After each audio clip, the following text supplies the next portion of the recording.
हिंदू धर्म में पीपल की पूजा करते हैं।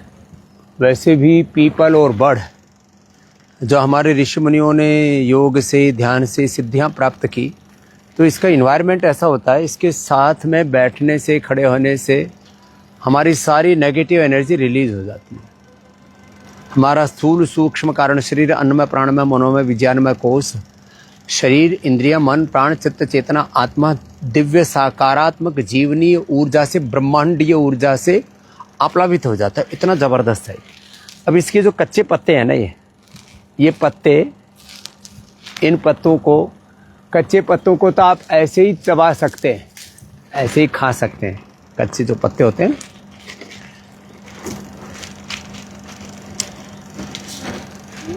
कोई टेस्ट नहीं होता इसका, कड़वा नहीं होता, कोई कसैला भी नहीं होता, टेस्टलेस होता है। पीपल के पत्ते, नीम के पत्ते, बेल के पत्ते, शीशम, पीपल, नीम, बेल और एलोवेरा के पत्ते, 5 पत्ते ऐसे हैं जो इस प्रचंड गर्मी में भी आपको ठंडक देते हैं।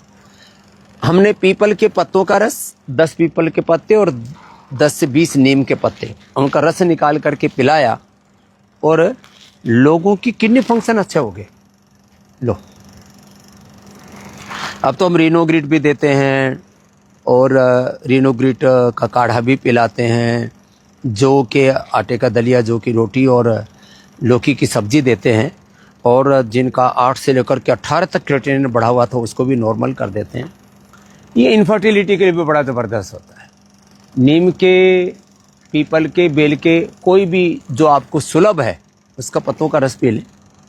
और ये देखो, इसकी ये दाढ़ी भी आई हुई, इसकी जटा है, ये जटाएं हैं इसकी, ये जो है इसकी जो जटाएं हैं, ये तो इनफर्टिलिटी के लिए परम औषधि है। ये मेरी बेटी साथ में इधर है, शिल्पा, इसको भी एक प्रॉब्लम हो गई थी। कितने दिन के बाद मिसकैरेज हो गया था शादी के? बाबा जी, मेरी शादी के 2 साल बाद मैंने कंसीव किया था। और वो मिसकैरेज होने के बाद तो माताएं बहनें एक बहुत ही खतरनाक पीड़ा के दौर से गुजरती हैं, और उसको याद करके भी ना, मतलब व्यक्ति जो है ना, वो उसका संतुलन खो बैठता है, इतनी बुरी हालत होती है। अब मिसकैरेज होने के बाद इसको डरा दिया, रिपोर्ट नॉर्मल। अच्छा, आजकल इनफर्टिलिटी के भी 10 कारण है। लेडीज़ को ओवम अच्छा ना बने, पॉलिसिस्टिक ओवरीज हो, फिलिपियन ट्यूब बंद हो, थायराइड की प्रॉब्लम हो, ओबेसिटी हो, हार्मोनल इम्बैलेंस हो, EMH लेवल गड़बड़ हो, और जो है फिर कई बार तो सब कुछ ठीक, सारी चीज़ें नॉर्मल, और इसको क्या बोल दिया था मुझे? बाबा जी, मेरी सारी रिपोर्ट्स नॉर्मल थी और हस्बैंड की भी नॉर्मल थी। फिर उन्होंने बोला कि अभी देखते हैं, आपकी अनएक्सप्लेन इनफर्टिलिटी है, तो आप खुद से अनएक्सप्लेन, माने कोई बता नहीं सकते क्यों है, बस तुमको कृत्रिम तरीके से जो है गर्भाधान करा देते हैं। तो ये प्राणायाम करना शुरू कर दिया, और शिवलिंग पुत्र जीवक भी हम बताते हैं, अब तो संतति सुधा भी देते हैं, और फलघृत 1 चम्मच इसने खाना शुरू किया। और प्राणायाम कितनी देर में हो गया था? मुझे 5 से 6 महीने। 5-6 महीने में स्वस्थ बच्चा। अभी 8 साल का हो गया बाबा जी, आपके आशीर्वाद। अब 8 साल का बच्चा हो गया। और ये इसमें एक बात इसने सुबह बताई कि तू घबराती क्यों नहीं? नहीं बाबा जी, मैं ना पहले बहुत घबराती थी। मेरे बच्चा 1.5 साल का था तो बहुत बीमार हो गया था, डॉक्टर ने ऑलमोस्ट जवाब दे दिया था कि उसको वेंटिलेटर पे लेना पड़ेगा। उसके बाद बाबा जी कोरोना आया, मेरे पिताजी को किडनी का थोड़ा प्रॉब्लम हुआ, मुझे किडनी इतनी अनहोनिया हो गया, अनवांटेड चीजें लाइफ में, अवांछित चीजें हो गई। जब भी मेरे साथ कुछ होता है, मैं सिर्फ बाबा जी को, ऐसे तो मैं साक्षात तो आज देख पाई हूँ, नहीं तो मैं बाबा जी का वीडियो चला के देखती हूँ, और मुझे इतनी पॉजिटिव एनर्जी मिलती है कि जब तक बाबा रामदेव है तब तक बीमारी से मेरा और मेरे परिवार का कुछ नहीं बिगड़ने वाला। ये इसने एक बड़ी बात की भाई, जब एक सनातन धर्म का एक योगी सन्यासी हमारे सामने है, ऋषियों की इतनी बड़ी विरासत का एक विग्रहवान रूप हमारे सामने है, हम डरे क्यों? रोगों से नहीं डरना, मुसीबतों से, संकटों से, समस्याओं से नहीं डरना। हमारे गुरु हमारे साथ हैं, हमारे भगवान हमारे साथ हैं, हमारा कर्म हमारे साथ हैं, तो फिर हम क्यों डरे? ये शिल्पा की बात बहुत अच्छी लगी। हमारे घर में बहुत बड़ी तस्वीर लगाई बाबा जी आपकी, तो मेरे बेटे को पता तुम तो कभी मिली ही नहीं। मौका नहीं मिला बाबा जी कभी आने का। फिर भी इतनी श्रद्धा रखती हो? बहुत श्रद्धा है बाबा जी मेरी मतलब मेरे जीवन का एक बहुत बड़ा ध्येय था। मुझे लगा था मैं आपसे कभी मिल ही नहीं पाऊंगी, तो मैं मेरे बेटे को कहती थी कि तू कुछ ऐसा बड़ा काम कर, कोई बड़ा क्रिकेटर या कोई फुटबॉलर या कुछ भी ऐसा कर कि मैं बाबा जी से मिल पाऊं। कुछ भी बन, बाबा जी से मिल अच्छा मत बेटा बड़ा काम करेगा तो वो लेके आएगा बाबा जी से मिलने के लिए। मैं कहती थी मैं बाबा जी से मिल पाऊं, तो वो भी था कि हाँ नहीं मम्मा मैं करूंगा ऐसा। और अभी तो बाबा जी वो मेरे को देखता है। हाँ बाबा जी मैं योग प्राणायाम करती हूँ, तो पहले मैं उसको बोलती थी करो, तो उसे बाबा जी छोटा है ना अभी तो नहीं करता था। अभी जैसे वो पढ़ रहा होता है ना, तो मैं उसके पास बैठ के अनुलोम विलोम कपालभाति करती हूँ, तो वो मुझे बोलता पढ़ाना बाद में, पहले योग करा दो। हाँ, अब उसके योग के संस्कार तो गर्भ से ही थे। और उसको भी बाबा जी, और अब ऐसे ऐसे बच्चे तो हमको दादाजी बोलते हैं बाबा जी दादाजी, हमारे बड़े बाबा यही है, बड़े दादा यही है। तो ये बच्चों में संस्कार माता पिता दे रहे हैं, अच्छी बात है। तो जैसे इस बेटी ने बेटा पाया, संतान पाई, ऐसे माँ बहन बेटियां बड़ी दुखी रहती हैं।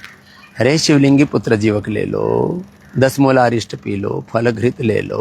अब तो संतति सुधा हो गई, और माताओं बहनों को पीरियड की बड़ी दिक्कतें रहती। बेटा तुम भी अभी ना एक एक ले लिया करो, वो नारी कांति वटी, वो अभी बाबा जी शुरू करी है मेरी। हाँ नारी कांति वटी ले लिया करो। और भी दूसरा भी बच्चा चाहे तो और हो जाएगा। एक अपना कुलवंश बढ़ाने के लिए रखना, एक ऋषियों का वंश बढ़ाने के लिए हमको दे देना। नारी कांति वटी ना बड़ी अच्छी है, इससे पीरियड की दिक्कत नहीं होगी। संतान जैसे जितनी भगवान का अनुग्रह है, जितनी इच्छा उतना हम बालक संतान पैदा कर सकते हैं। नारी कांति वटी से पीरियड की दिक्कत नहीं होती। जब मेनोपॉज बंद होते हैं, बहुत हार्मोन इम्बैलेंस, बहुत तरह की दिक्कतें माँ बहन बेटियों को आती हैं, उनसे भी बच जाएंगे। और ये पॉइंट भी दबा लिया करें जिनको इनफर्टिलिटी रहती है ना, ये पॉइंट बड़ा अच्छा होता है हाथ में। ये यहाँ पर है बेटा, दोनों हाथों में। चूड़ियाँ इसलिए पहनती थी, चूड़ियाँ कमजोरी की निशानी नहीं बाबा जी मैंने योग किया ना, तो मैं चुभती है इसलिए निकाल दी थी, फिर मैं वापस पहन ली। ये कोई बात नहीं। ये और ये थायराइड का पॉइंट, ये भी इनफर्टिलिटी का कारण बनता है, थायराइड भी। तो ये थायराइड का पॉइंट, ये पॉइंट यहाँ तो ऐसे बवासीर का भी है, इसके नीचे ये सब लेडीज और जेंट्स दोनों में ही इनफर्टिलिटी के लिए है। ऐसे ऐसे रोज उपाय बताते रहते हैं। तो ये पीपल, साधकों की साधना इसमें संपन्न होगी, उनको सिद्धि मिलेगी, और गृहस्थों को उनका अनिष्ट दूर होगा, इष्ट की प्रसन्नता होगी, और उनको मनवांछित फल मिलेगा। इसके ऊपर तो लोग कई जगह डोरा भी बांधते हैं, इसकी परिक्रमा भी करते हैं।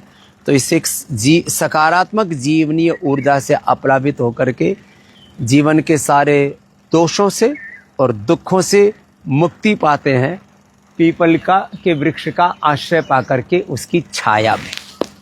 तो आज इतना ही, कल नई पेड़ पौधे वनस्पति के बारे में और बताएंगे।